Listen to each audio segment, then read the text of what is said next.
already running late to catch my regular AC bus. When I got in, this beautiful but slightly overweight by only a couple of 10 kgs woman stepped on my toe with a slightly tall heel, taller by just about 5 inches. She then looked at me and said, "Oops, I'm so sorry. Did that hurt?" I said, "No, not at all.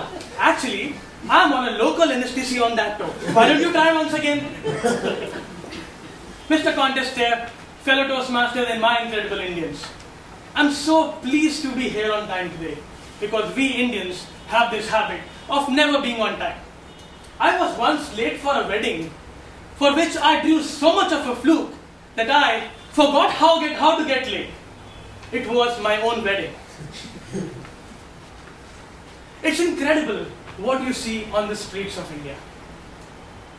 The other day, I saw a man washing clothes on the side of a street, another man ironing clothes, and a third man standing in his underwear and shouting, "Hey, hurry up, I'm getting late for my interview." It's only in India that the rich get richer and the poor get children. Look, so many people sitting here. The traffic signals in our villages read as, "Slow down, no hospitals around." Now raise your hand if you have ever bought a TV. Are you sure you just bought a TV and nothing else along with it? Because when we buy a TV, we actually buy the plastic paper, the thermocol, the pins, and the cardboard boxes that accompany it. All these precious odds then get tucked away in some fateful corner in the house, waiting for the judgment day in 2058, when finding thermocol becomes a matter of life and death. And then, what do you watch on the television? Apart from the Ekta Kapoor unreality shows, nothing but the incredible Bollywood flicks, where you see the hero showing absolutely no pain upon taking the most ferocious beating, but wincing when a woman cleans his wounds. If for some reason the hero decides not to fight but to dance, everyone around will know the exact same steps, even if they are like dinka chika, hey. And imagine a woman staying in a haunted house will always investigate the most strange noises in a most revealing inner way. Don't know why. But we Indians are not to be blamed for it. Hollywood is. Because we only make remakes of Hollywood movies. Do you know Steven Spielberg's latest flick, Jurassic Park, is the latest victim of the Telugu film industry's remake factory?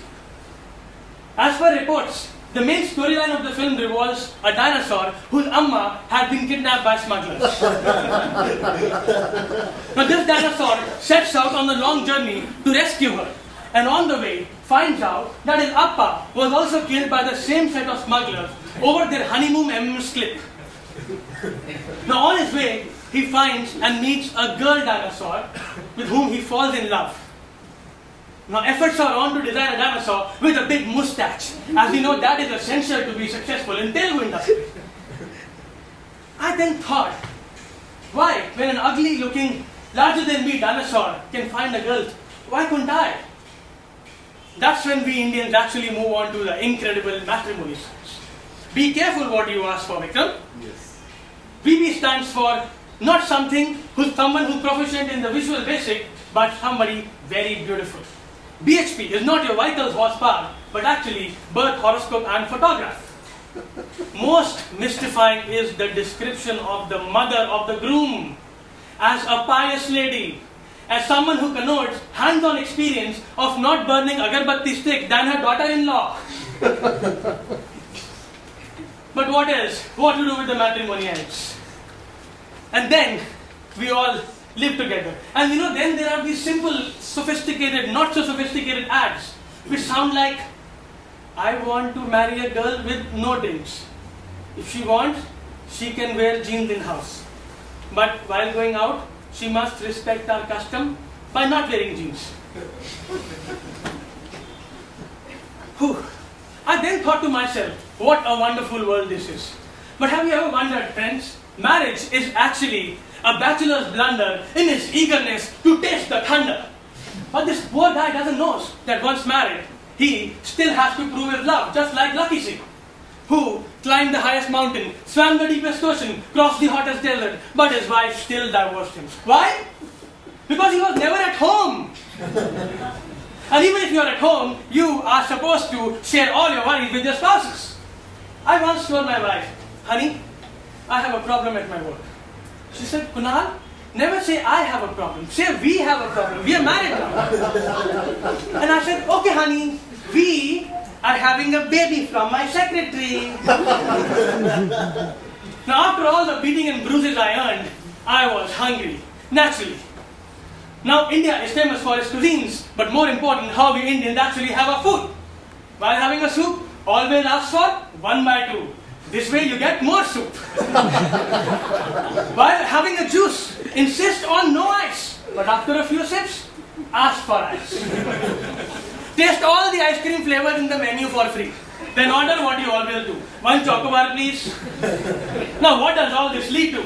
Nothing but obesity. Now the problem is not that obesity runs in the family. The problem is no one runs in the family. And now that I have started running, I have given up 2 of my favorite hobbies. Making fun of other runners while resting on the park bench and resting on the park bench.